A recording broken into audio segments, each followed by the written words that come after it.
Uh, I hope I didn't bore you to death. But like I said, this is like a session where we can just talk about experiences. So now I'm going to start this one, which is again how to make quality applications. But I want you to be more interactive, like we could talk instead of me just speaking. So we can share experiences or stories. I would really love if somebody can tell a joke in the middle. We have very few anyway. It's like anyway. So this one is about how to make quality applications, and like I said, this is important also for if you want to go for a job, for example, not for studies abroad. We're going to discuss what is the application procedure and the important elements of an application, what gets you through the hard evaluation process, and what are the resources, useful information and guidance, where you should look for guidance, for example. And this applies not only to Erasmus Mundus but also for all other scholarships and for all other places that you would apply to be part of, for example. And we start with how to make a quality application.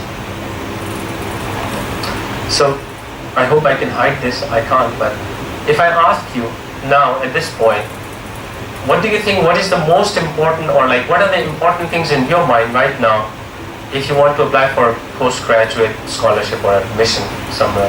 I'm sure you have been through this process also when you got accepted at NUST, where it was like a little bit simple at that time. You just had to show a good transcript from your previous education, probably had to go through an entrance exam, but now it's different. So what do you think, what are important things? I would like everybody to say at least once or something. Yes, please, starting from that. Okay. Your GRE scores. I'm going to say afterwards if it is true or not, but anyway. I think you need to stand out in the application. You have to done something special or come from a special background. Something that makes you stand out. Okay. That's like a very abstract. So like we want to say, how do you stand out? So there are many ways. For example, you have an extraordinary GPA, or you, for example, you said like you come from a background which was not really conducive for your studies, but eventually you stood out. Anyway, so yeah.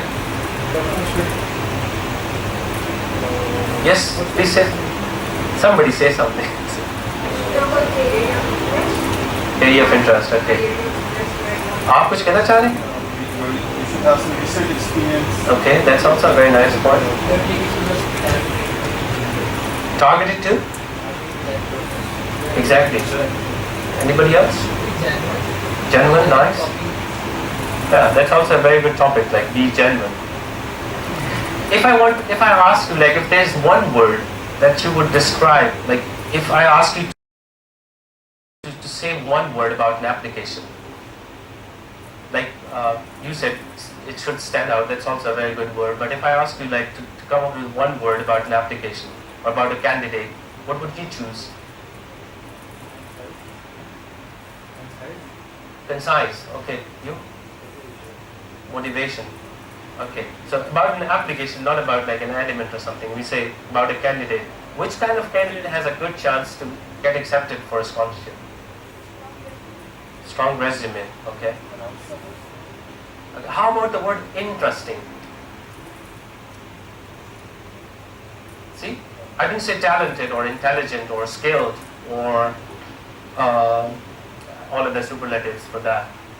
So I said interesting. When we say interesting, it's like a very good word. It describes you very nicely. That means that when you're an interesting candidate, you see, even if you send a CV or resume to someone, what is the word that they use for you? Oh, this is an interesting CV, or this is an interesting resume. So I really like this word. How you become interesting candidate is when you have, where you can stand out, of course. Yeah. So when you have like all these elements in your profile which makes you really an interesting thing. That means you're talented, you're intelligent, you're hardworking, you have skills, you're sociable, you have done volunteers work. Not all of these, but some of these, of course. So let's have a look at the slide. What does it say? So first of all, making a quality application is a skill that needs to be mastered, right?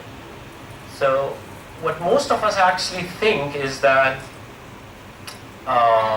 when we start applying for jobs or for studies, so what we think is that this is something that I have to do once. We will talk about, for example, language courses also, language certification like IELTS or TOEFL. So lots of people think that, lots of people go for an IELTS exam to get a band, for example. Like I want a 6.5 or I want 7 or 8. And eventually what happens is that that's what they get. But if I ask you, what is the purpose of IELTS? What would your answer be? Like why they want to test you for IELTS? Yeah, so that's the idea. So the idea is that you are good at English, for example. That's the idea. But what we do is, usually most of the people, they want to go for a score so they can get admitted. Lots of people, lots of people ask me, do they require IELTS? As long as it is not a question motivated by the money that you have to spend on IELTS, I think it's a very ridiculous question. Of course, we pay, I don't know, £150 or something for the test. That's one thing. But other than that, I mean, we should all be able to speak good language, because our language of studies was also English. So what I'm trying to say is that also same applies to this point here. That if you think you can make one application by asking someone to help you or asking someone to make an application for you, this does not solve the puzzle or problem. So it's a skill actually, which is very, very important. The only problem is that we don't realize. And for successful application, there are no quick fixes. So you need to learn techniques and apply them, because they're very important. And you have to focus on elements of the application and improve each of them progressively over time. So an application is not just one day work or one time work. You actually do, you go through applications a lot of times, and then you finally realize that now you are in a position where you think that your application stands out from all others. Invest time in your application, that's what we don't do usually. So we just want to write one statement of purpose and we think that that should be enough because I invested time, one day in it. That's not how it works. Maybe if you're lucky, yes, but tell your application for the position you are applying to. Somebody already said that. Who said that? Somebody said that here. So do not use the same targeted application. So you said that. Yes, thank you. So what constitutes a postgraduate application? So what are the things in a postgraduate application? So you see, when we saw a course up there, you probably saw the same things there. So it was your degree, the relevance of your degree, your resume, statement of purpose, recommendation letters, language certifications, standardized tests, GRE, GMAT, filling the online application. So let's have a look at them one by one. Your degree, for example. So for most programs in Erasmus Mundus, and also for any postgraduate program that you want to apply, you need to have a degree, and should be 16 years of education minimum. In Pakistan, that means that 4 years bachelor's degree or a 2 years bachelor's plus 2 years master's, which is also the old program, for example, from the universities like, most social sciences programs are like that.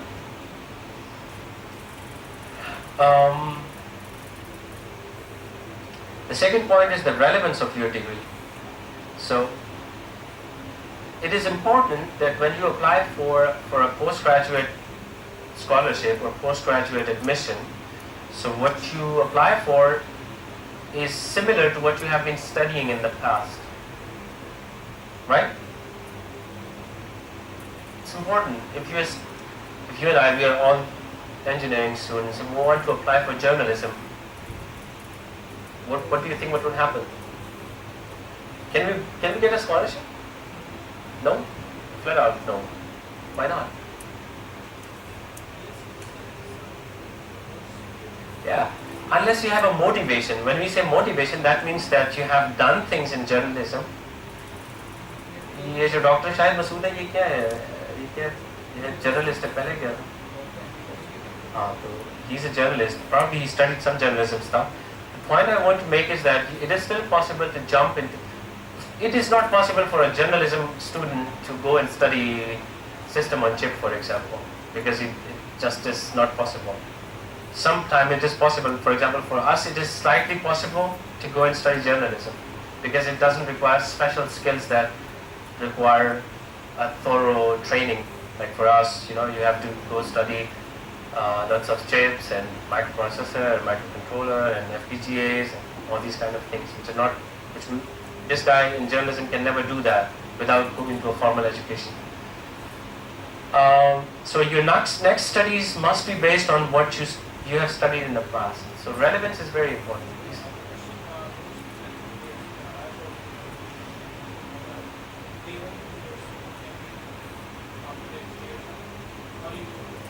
So it is possible. I mean, it is very possible to do an MBA after engineering. But say if there are applications for MBA from students with profile, like lots of students. There are 200 students. 150 of them are 150 of them are those who did BBA, for example, or did economics or social sciences, fields which are much closer to MBA than the engineering degree. So what would you require? Your application has to stand out. There's a movie called 21 or 23. Has anybody watched it? 23? 21? Okay. With Kevin Spacey. Yeah, the car stuff. Yeah. So if you have seen this movie, there's this guy, young, and he goes to, I don't know, Harvard or Yale or somewhere, and he gives his application to the dean.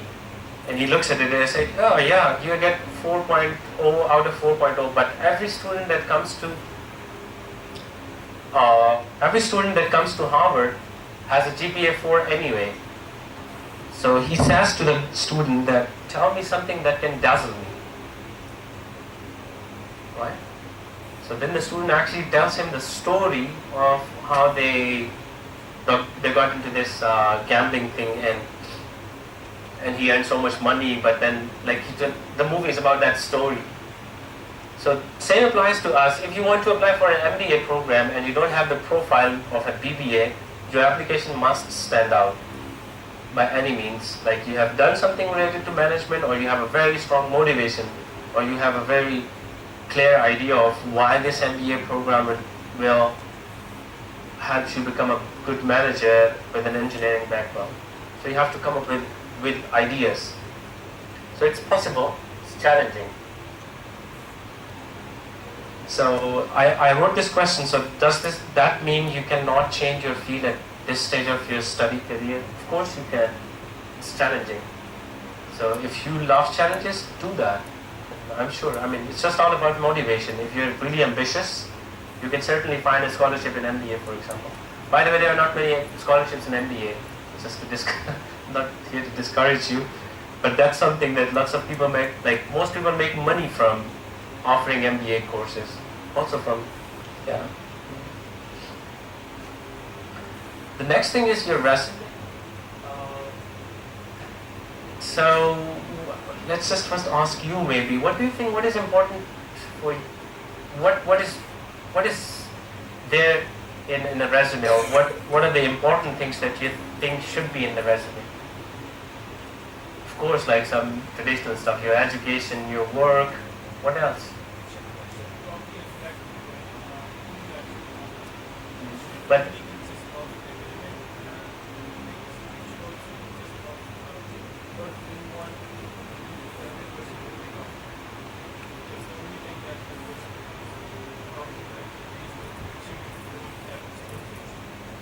anybody else?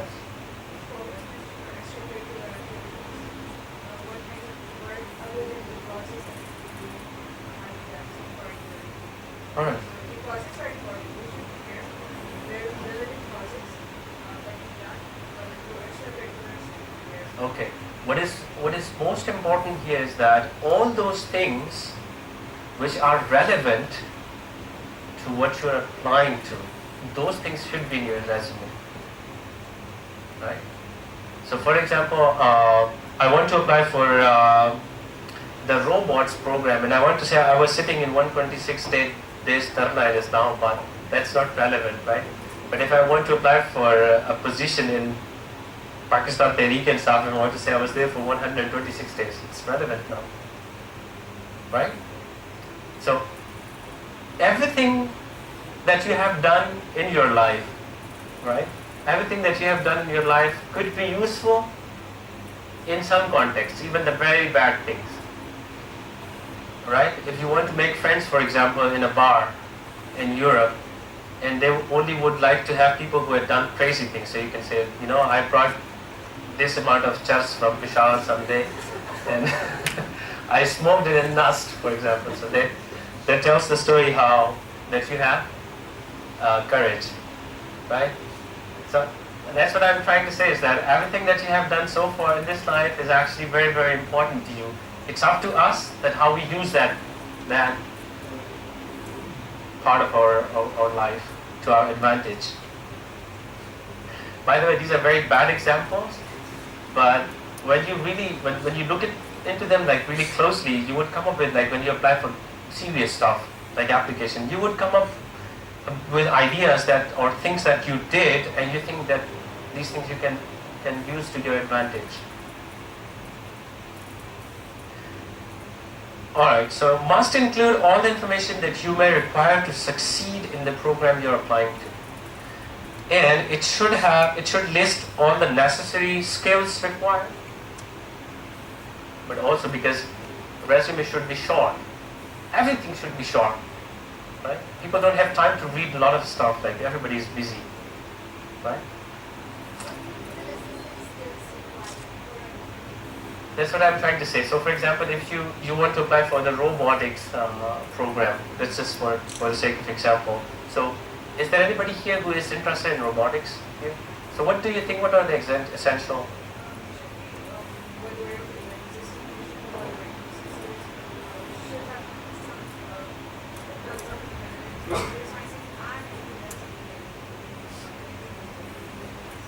So let's just name a few things. For example, like she mentioned, you should know, should have a know-how of how embedded systems work, or microcontroller, or basic computer science stuff. For example, programming, right? You should also be familiar with, for example, mechanical maneuvers of different parts, or you should know how the motors work, or like what is a stepper motor, or so this is, for example, one example from. So all these things which are relevant, they should appear as yours. I'm not saying lie about them. I'm saying acquire those skills when you apply, right? So now you have time. If the application deadline is in December, and you think that I want to apply for robotics, I have nothing about go into a lab, build a robot, right? So that's what I'm trying to say. Same applies to economics, for example.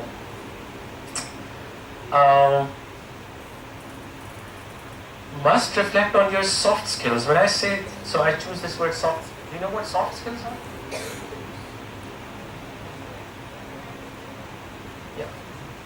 Yeah. So there's this term called EQI, EIQ, emotional intelligence quotient. So that's actually how you are as a person. So what do you think? What are the traits that a person should have if he wants to be a successful person?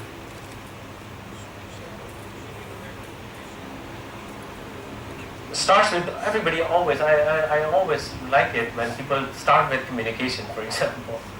It's very important. So you should have very good communication skills, for example. It's not, when I say communication, that doesn't mean you can talk more or much. That means that you're confident when you speak and you have content or things to say. You're informed, for example.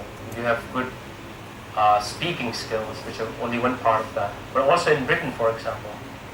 So last month, I'm really amazed. Sometimes people write emails to me, and I look at that email and I say, "My God, like why would you write like this?" So, like I'm gonna give you an example from a student from NUS, so from Sikhs. So he got this scholarship that we spoke about today, and last month we did a pre-departure orientation dinner for all those people, in which the European delegation in Pakistan also participated. So we organized a nice dinner for them. This guy was late responding to my email. Actually, he wrote to me only one day before. Oh, so he wanted to say that he wants to come. But this is how he starts his email. So I opened my email and I read, "Hey man." So I missed out on I didn't write to you earlier. I prefer people call me with my first name, Rizwan or something. It's not like I expect somebody to call me sir, because, and I really dislike this culture, sir and stuff. But this is not a way to start a communication. Because you don't know me and I don't know you, so you have to know how to write an email. And trust me, many people don't know how to write emails. That is where lots of people try to. I'm gonna tell you what are the very special tips to win a scholarship, and that starts from actually trying to talk to people abroad, especially professors, that I want to come abroad for study and I want to work with you. And that starts with what? An email. So if you don't know how to write an email, and many people don't, I guarantee you what I'm saying is absolutely true.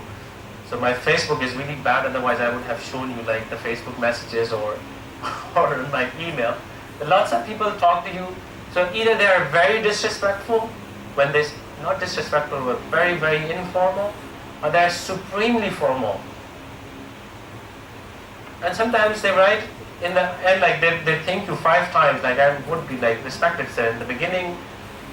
Yeah, and it's absolutely, somebody, if he reads your email and you have written respected sir in the beginning, it's a disaster. Never do that. Don't write respected to anybody. So, what is the way to actually write an email to somebody? You saw this guy, he's a professor, right? He's a professor in one faculty, so you write to him, "Dear Professor," his name.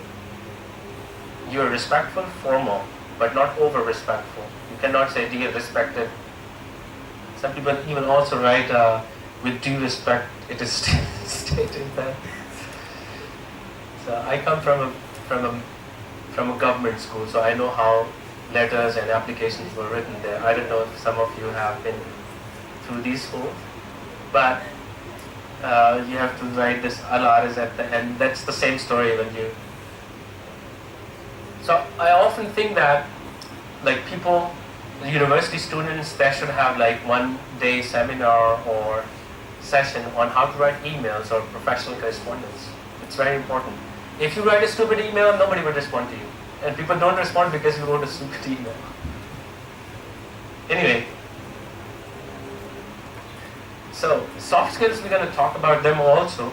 But they're like your communication skills, your speaking skills, your leadership, how you react to pressure, for example, or teamwork, how you react to individual responsibilities, all those things. This is my favorite statement of purpose, motivation letter, or a letter of intent. So let's first ask you, what do you think, what should be written there?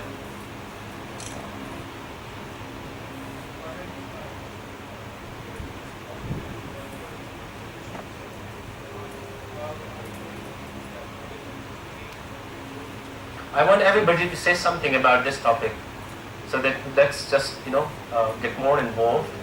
So what do you think? What is okay from the last one? Explicitly explain why are you applying for that particular program? What do you have that could help others currently in that program, or with your motive that you're trying to. You read the slide. Just kidding. That should be not. Okay, somebody else. Can you say something? Basically, I think it's about you. What you have, any आप target क्या करना चाह रहे हैं application की तरफ? Motivation क्या है, बैकग्राउंड जो सीवी में आपने कुछ चीज़ें लिखी हैं उसको लिंक करना चाहिए आपको उस application. Okay. You? Yeah, I think sector of corporate should be a well-filled answer to the question why should we. Wonderful. That's a very good answer.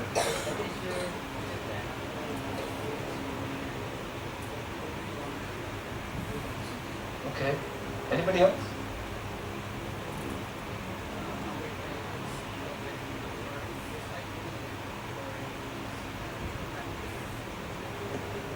Yeah. So what she said, what you said is actually the collective form of everything.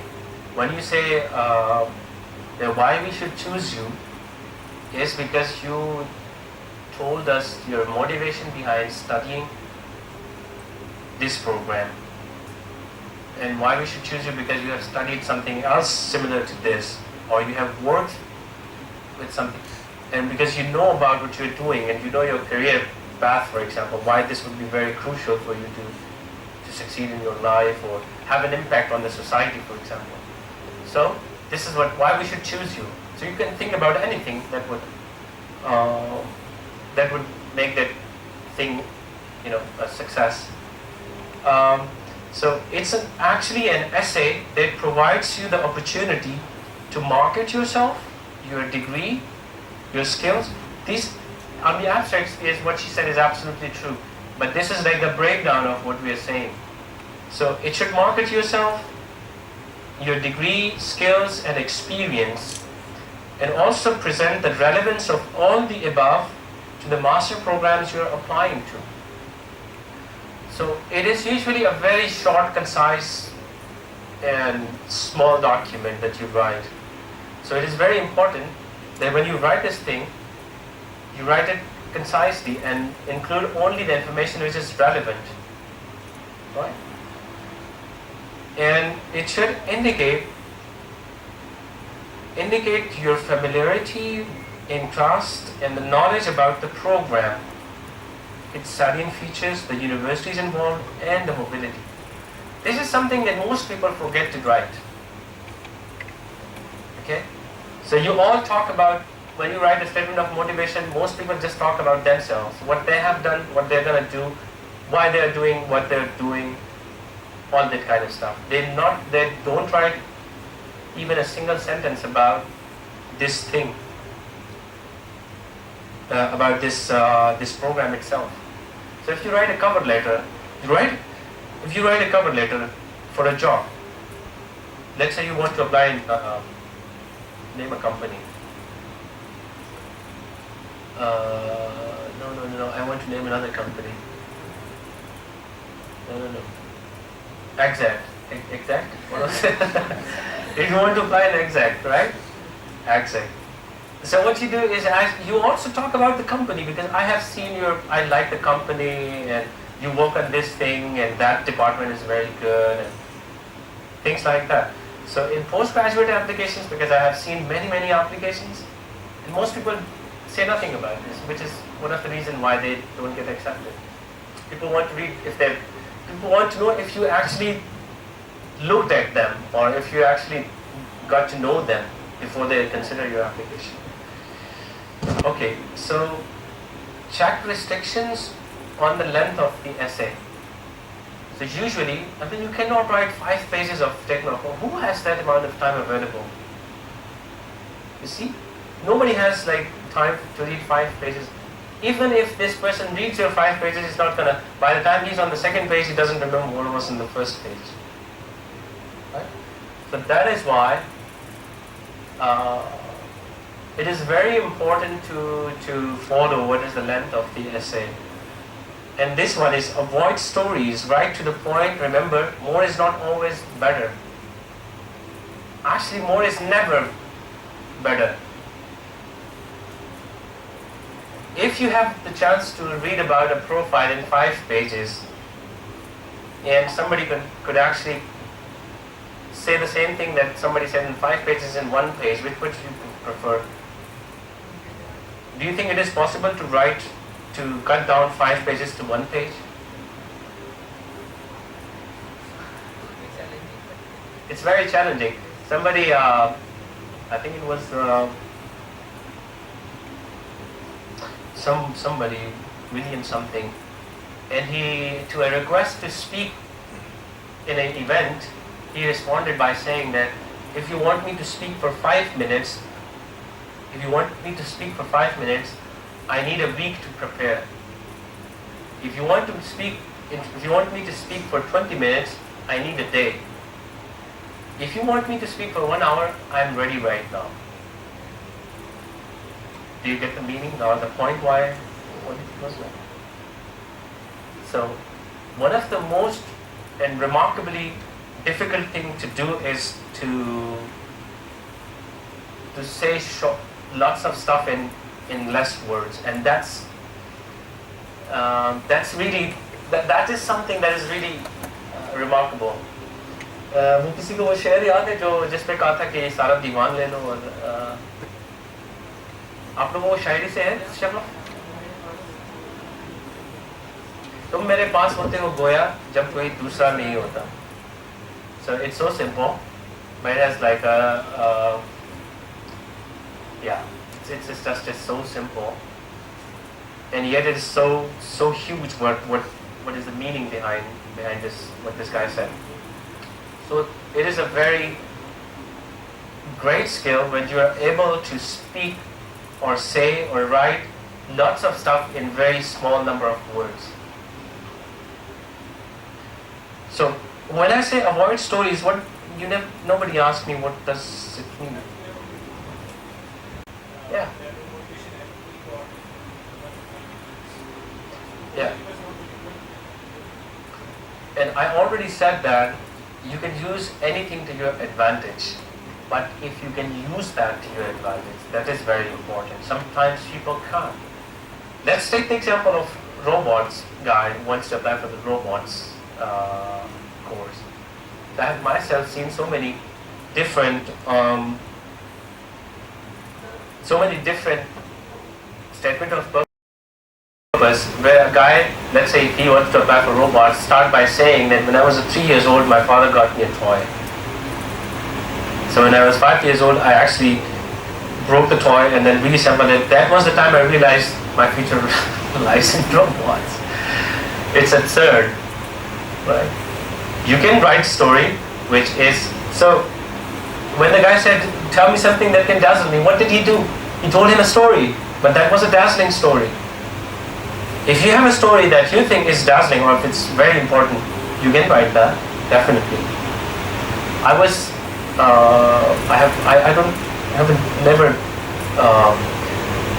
I was in my 10th grade, so we were 67 students in the class,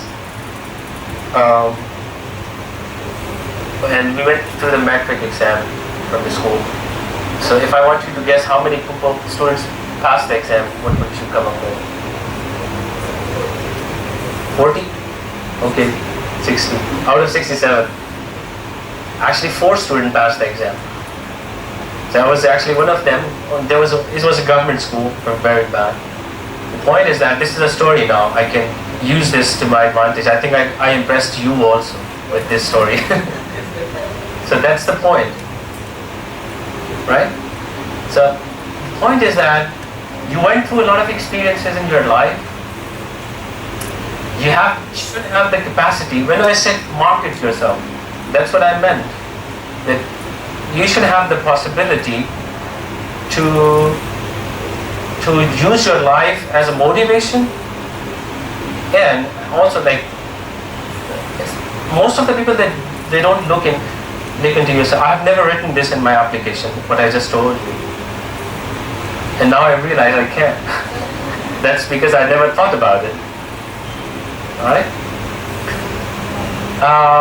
So this is challenge yourself to cut as many words as possible from each sentence without losing the line's meaning. That's a challenge that you cannot do.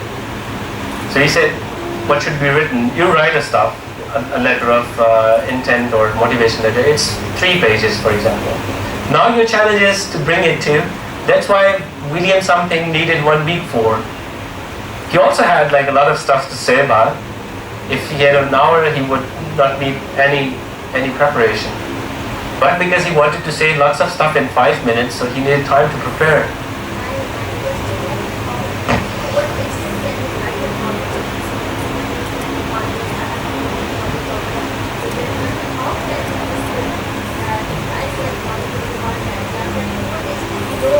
I know. What I'm trying to say here is that, first of all, you have to think what is really important to put there in this thing, like most relevant things. There will always be a trade-off. Every time you write a statement of purpose, you will think, God, I need to have like 1 page more. Trust me, it's never enough. But I can't tell you like how much you write, whether 1 paragraph or 2 paragraphs. If you have nothing like a social work related to economics, obviously you should use the space for writing other stuff like knowledge or skills. If you have like volunteer experience, leave space for that too. But there's never a formula. Never a formula. It's all about the chemistry of this whole thing that you're writing. So how does it appear, the concurrency or like cohesion and the flow of the essay. And when somebody reads it, like every time you write something, it's a general writing tip. Every time you write something, what you have written should be such that as soon as you're done with 1 paragraph, you feel the urge to read the second. So that's the challenge in writing stuff. Not only SOPs, but also essays and articles, for example. Alright, so don't overkill the reader by throwing in dozens of adjectives and adverbs. Right? So this is a generic writing. Lots of people write, every sentence they write either with however, similarly, additionally, because. So when you read your thing, it should be like really, there should be no redundancy, it should be a nice thing to read. And also do not use like, so write nicely constructed, simple sentences that make clear sense. If you use fancy words to make complex but unclear sentences, it damages your essay. Right? So we have the tendency now, because we are also very active on social media, and if somebody is writing a post against Nawaz Sharif, so you want to, or in favor of Nawaz Sharif, you want to debate with this guy. So we have learned a few words in English also, very complex ones, the dense vocabulary. So we want to deploy that there. Often you read something, and especially when social media, you notice that because I want to sound cool and I want to sound like my argument, I wish that my argument can stand out or can convince people. So lots of people focus or put a lot of focus on using very dense vocabulary. And doing so, they destroy the whole thing. So I'm going to give you an example. Do you know the word exotic? So what does it mean?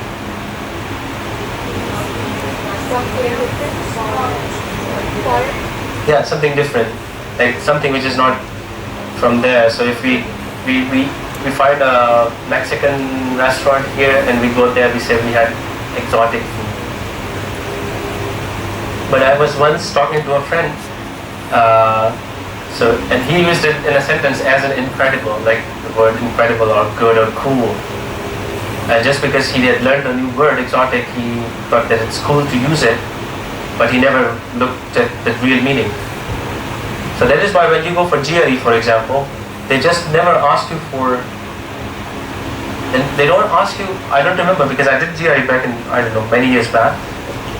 They always, they don't ask you for meanings, they ask you for analogies. That's where actually the understanding of the word comes into play. So when you want to embed a very nice word into your essay, please do research. Now it's very easy. You don't have to go look at the dictionary. You can look at internet. You read the use of the word and then embed it. There are lots of words. Remember, lots of words which make your simple sentence far more simpler, compact, and small. Okay. There are like lots of ways. I have seen myself, like you write a sentence in 2-3 lines, and you just look at it, you embed another word and it becomes half a line. It's possible. Those are the skills that we say that these are the skills that you have to master, not just, it's not a quick fix. So it is important that you write clear sentences and clear essay, not just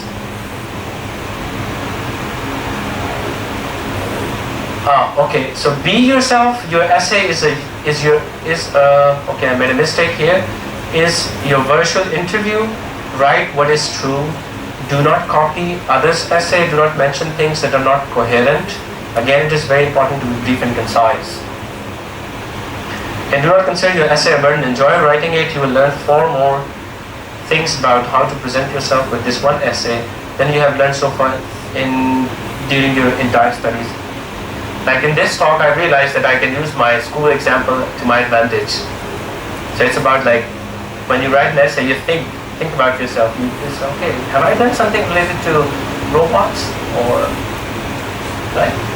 So that's why you should enjoy writing it, because it's about you, inside of. Finally, proofread your letter. Ask others to proofread it for you. Make sure it is good enough and free of errors before you send it off.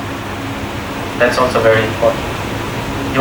Anybody want to say anything about what we discussed thus far? No?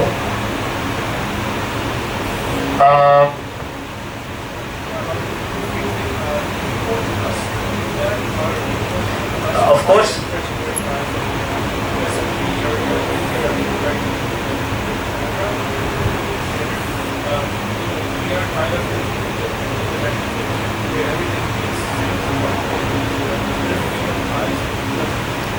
Of course, because our language skills are never that great, right?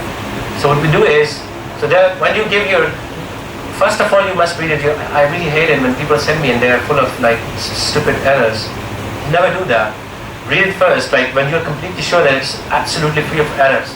When I say error, that means grammatical or spelling or error related to content, for example, or punctuation. Do that yourself and then give it to somebody else, like to one friend, two friends. Then redo it. That's why in one of the slides we said that application is it's done progressively over time. It's not only one-day job or one-time job. You have to do it over time. So what you do is like you give it to people and ask them to read it, find mistakes. Probably they come up with suggestions too that you can write this thing in a different way. It's always very useful. Always. Next is recommendation letters. Very important element of application, and they are used to counter-check. So please focus here. They are used to counter-check the credentials that you have stated in your resume or in your personal statement. What does it mean? So most of the recommendation letters that I see personally, like people send me, they are like this. I am providing this recommendation letter for Mr. Rizwan Mumtaz. He was my student in Engineering University, Peshawar, and he studied this course, and he got a very good mark. He was very diligent, he was very intelligent, and very punctual. Please add further superlatives, and then that's that. Do you think it's a good recommendation letter? So what is your idea?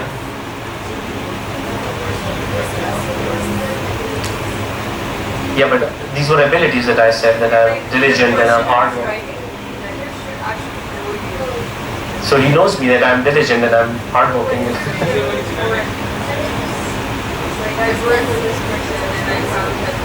If I ask you a question to tell me about, so what's your name, sir? Mariam N. Kulsum. If I ask you that, tell me about Kulsum, what would you tell me? So you would actually tell me probably things that you have done together to actually reflect on how good friends you are. That's what we do. So if you got two of you are friends and you want to tell another guy that we are good friends, you're gonna give example that we हमने दरवाजे उधर से girls hostel में जाना छलांग लगाई थी दोनों से मिलके फॉर एग्जाम्पल या कुछ इस तरह का स्टूपिड काम इकट्ठा किया था ठीक है.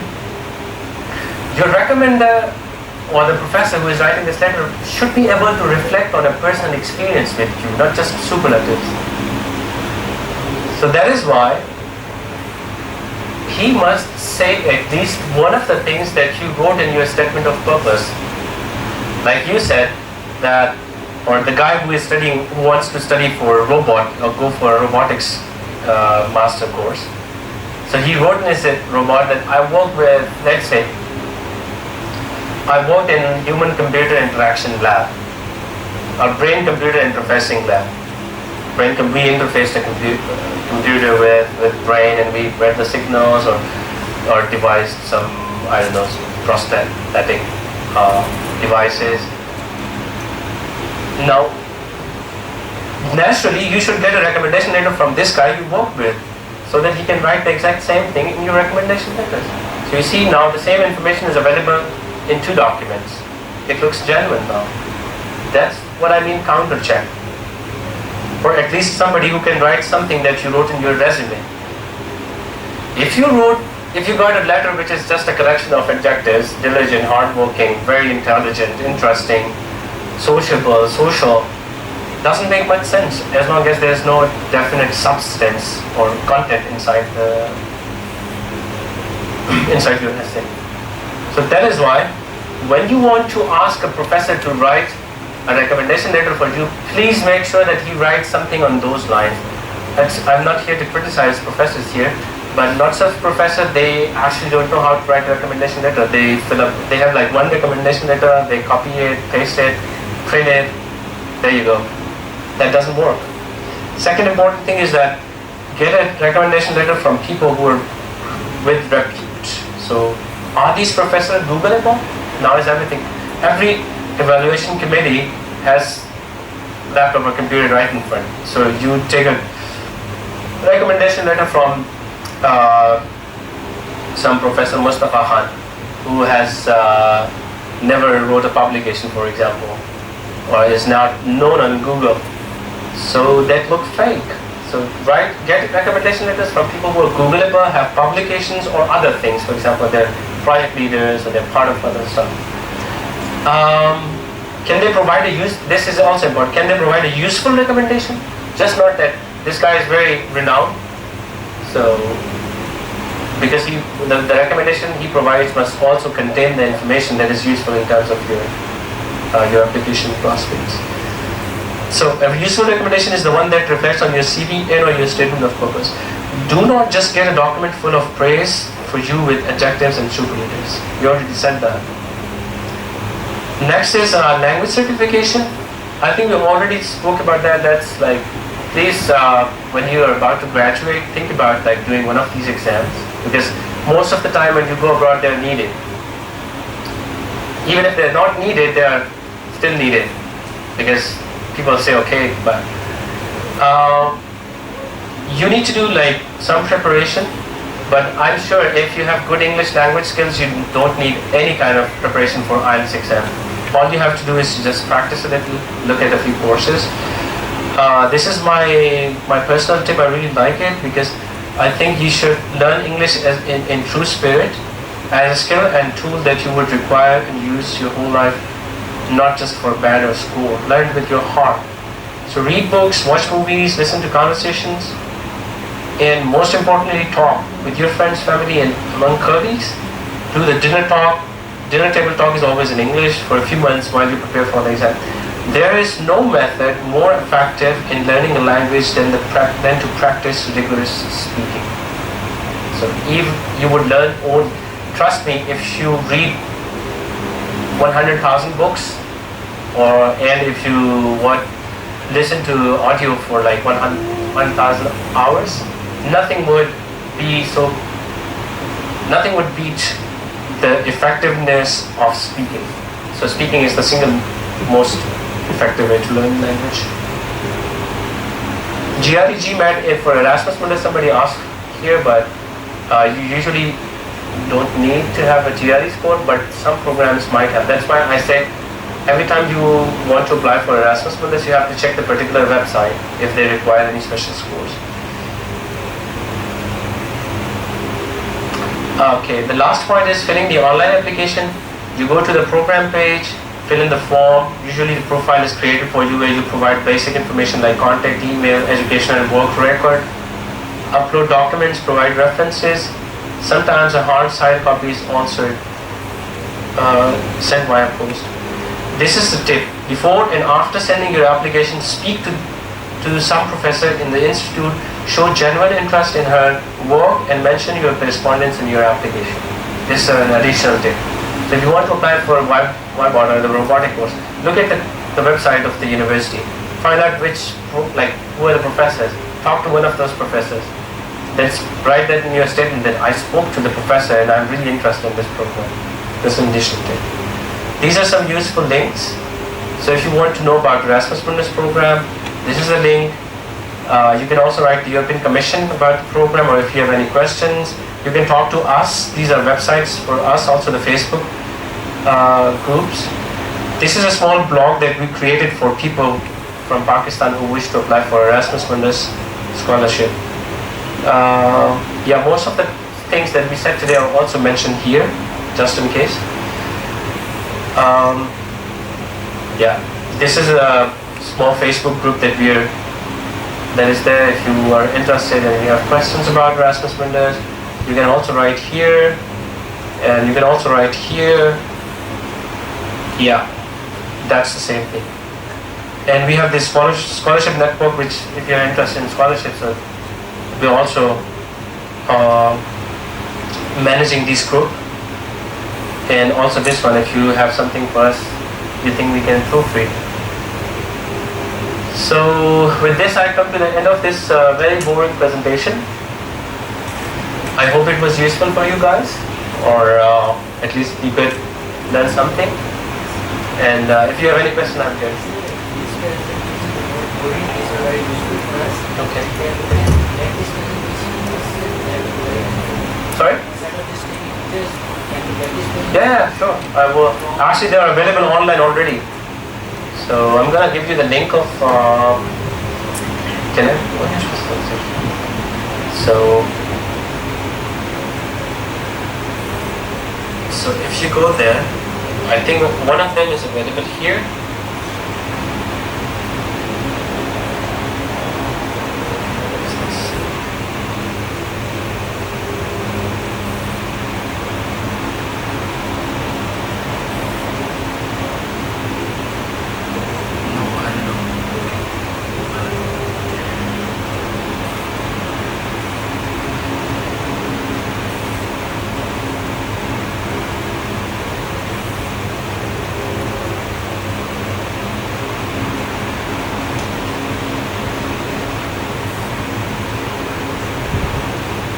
So you see here, this is we did some conferences in Pakistan last year. So most of these presentations are available here, right? Mobility, everything. The one that the last one is not, but I will upload that one too. You can also download it from here. For example, if you go to Erasmus Mundus, this,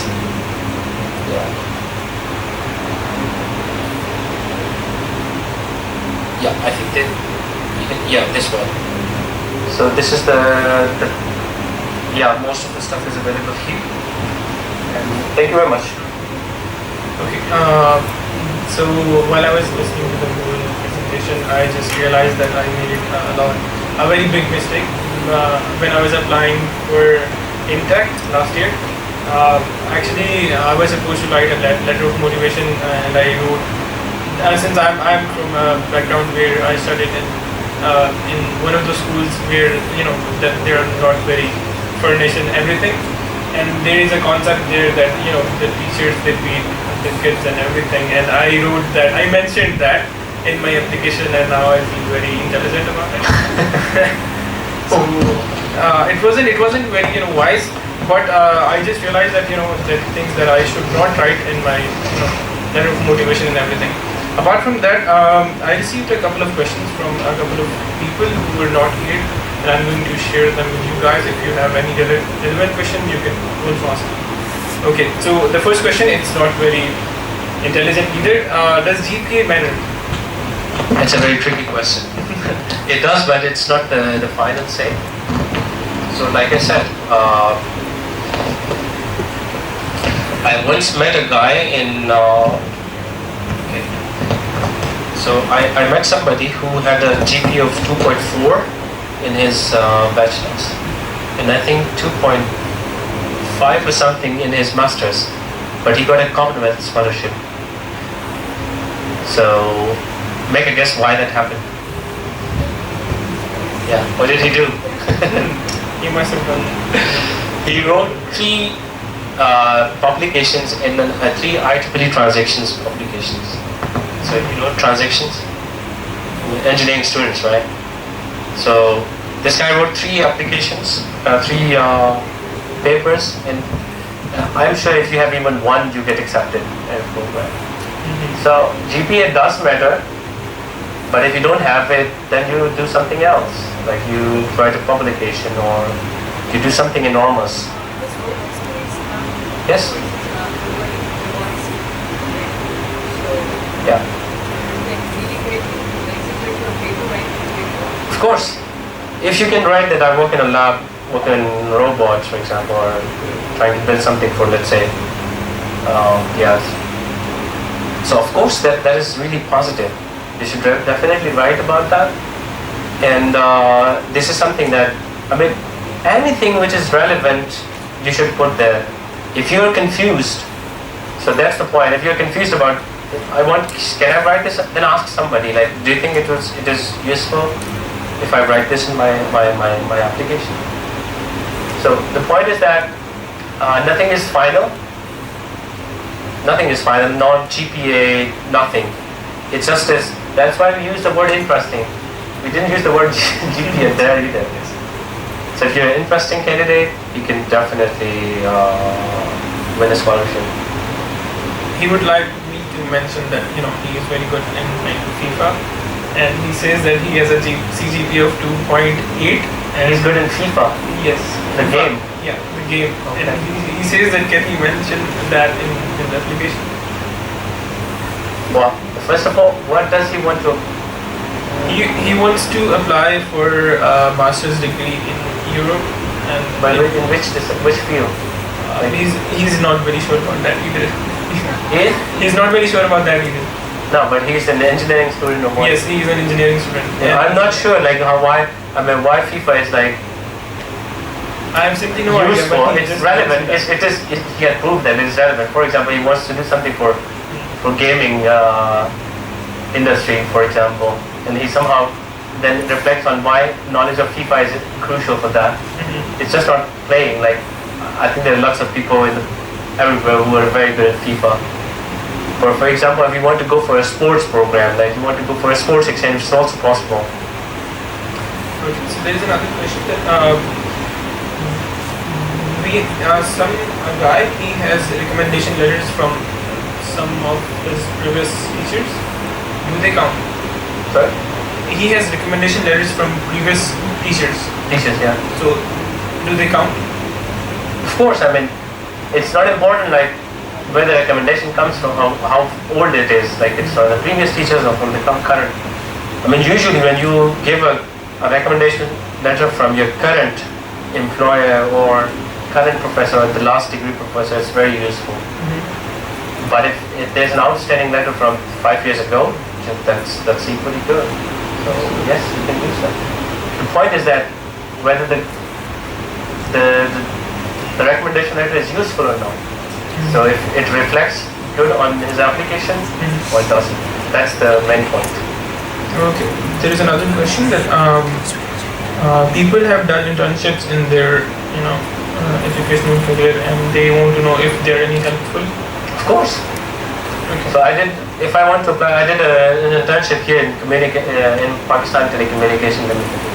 So every application that I was writing for a communication related program, I was writing about that I worked on a intelligent network platform from Alcatel to Lucent.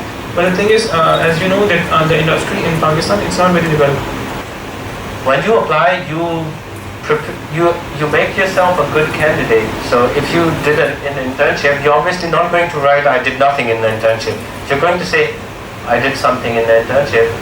Then if you have a knowledge, you can say, okay, let's say did internship in a robotics or in a software house where they were working on robots. So I did not do anything in the robots field over there, but I did robots at NUS, for example. So I can just, if I have the knowledge, I can just say, okay, an internship I did. So I'm not gonna encourage you for lying.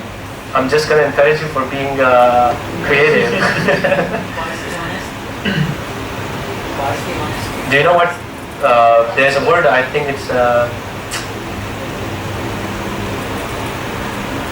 prevaricate, I guess. It's like for lying, but not really lying. Cleverly. It's like, you can be a diplomat. Like you can say things which are, or you can choose not to say things. So yes. Okay, so there is another question that should we mention our scholarships and achievements in the letter of motivation? Yes. So that's how you become an interesting candidate, because you reflect on your success. Even though they are not even remotely related, and No, they are related. If you say you got a scholarship from NUST or a tuition waiver or a financial, as long as it is related to merit, not need-based or stuff like yes. that. So if you can say that I got a merit scholarship, even in my resume it is listed that I got a merit scholarship when I was studying in university. So that's relevant. But say for example, I got a scholarship to attend the cultural event. I mean, even though I didn't manage to get any activity in minor or activities, but the purpose of the scholarship was to use culture. Yes, that actually reflects on your personality and makes you look again an interesting person, sociable, somebody who looks for. So in Europe, especially, people don't like the bookworms kind of people. So when you're there, and it's very important that you are able to for example, if you say I speak 10 different languages, it's a positive thing. Even if you're going for an engineering degree, that explains that you are actually not afraid of trying and learning new things, and you're also very interesting. When you go there, they also want you to integrate with the society. So it's just not like, it's another story that when we go abroad, हम यहाँ से जाके लाहौर से जाके अब तो लाहौर वहाँ बना लेते हैं, लेकिन ये कि ये बड़ा जब आप वहाँ जाते हैं तो लोग इसको encourage करते हैं कि आप कितने interesting हैं. You can do that by citing any kind of example, languages or cultural things that you have done. So when I really said that, put everything that is relevant, but also put things that you think your heart says that you should put in there. Follow your heart. Really. Does amazing things. Okay, so now I don't feel very bad about writing the whole Samar name for you. Okay, so yeah, last question. It's from me. Since Erasmus Mundus, it's an organization, I believe. Yes. So Erasmus Mundus is a scholarship. Okay.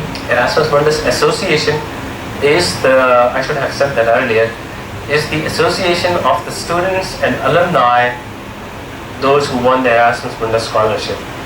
Now we work for the development, professional development of our members, like students. So we do all kinds of activities also for ourselves, like training on all kinds of things, like yes, lobby. The question is actually how to get into Erasmus Mundus organization. So I'm going to give you a very bad answer for that, but so you cannot become members of association unless you. So there is only one way, and that is that you win the scholarship. So unfortunately, but that's just that the members. So if I'm a member, I have for example, I can get funding for activities and stuff like that. If I want to do something, you can actually be active with us, for example. So when we do activities, we also invite other people. Last month I was, so we did this pre-departure event. We invited some other people also from other organizations, and so when I was in Jamshoro, also again we had in Karachi we had a pre-departure. So again we invited some other people. So usually we invite people to our events who are interesting leaders or youngsters who are really motivated. Yes, actually yes. So how do you think that we can get in one of those? So I don't have a definite answer for that, but every time. So what my job is to promote the program in South Asia, but also get contacts for our association with local associations. So for example, I know a lot of IEEE guys. For example, we did one event with IEEE guys in UMT in the hall, and also in Women College of University, and also in IEEE in Texas. For example, I know guys who are in IEEE, and the idea is that when we do events, we invite them, and when they do events, they invite us, like just to see, or so the cross association. That's what is possible. But like to give membership is not, because unfortunately our statute says that you can become member of the association only once you win the scholarship. So that's So do you guys have any other questions? Any other questions? Can you speak out loud? Sorry? So yes, my name is Rizwan Mumtaz. Anything with Gmail would reach to me. Yeah, that's, I think is okay. But like I said, we have a proofreading society as well for. This is the one where Well, actually, we tried to do this. So there's this problem with us. So we wanted to build this proofreading society where people can do it. So when lots of people said, about 20 people said we want to do it, but then we gave them a sample of an essay, and we said, please check it, because if you want to do something, we need to know, like do some quality check. Unfortunately, none of them responded. So I have 2 of them. So it's basically, I don't know, how many of you know Scholarship Network? Okay.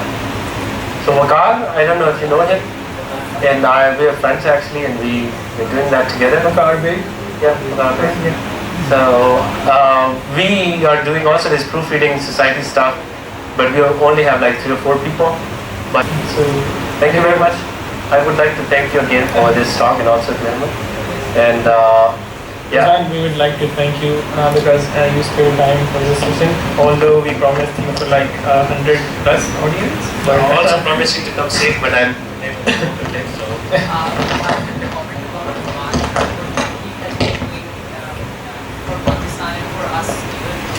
So I remember 2 verses from poetry of Mumtaz. It was शिकवाए ज़ुल्मत शब से तुलती बेहतर था, हिस्से की कोई शम्मा जलाते जाते, उसकी वो जाने उसे पास वफा था कि न था, तो फराज अपनी तरफ से क्यों माने. This is he has been doing for us. So I hope कि आप लोगों को मज़ा आया होगा, जो लोग यहाँ पे बैठे हैं, ठीक है. और you guys were enlightened with all the knowledge that he imparted with us. और मुझे उम्मीद है कि रिजवान आगे भी IEEE 6 चैप्टर के साथ आते रहेंगे और लास्ट चक्कर लगाते रहेंगे.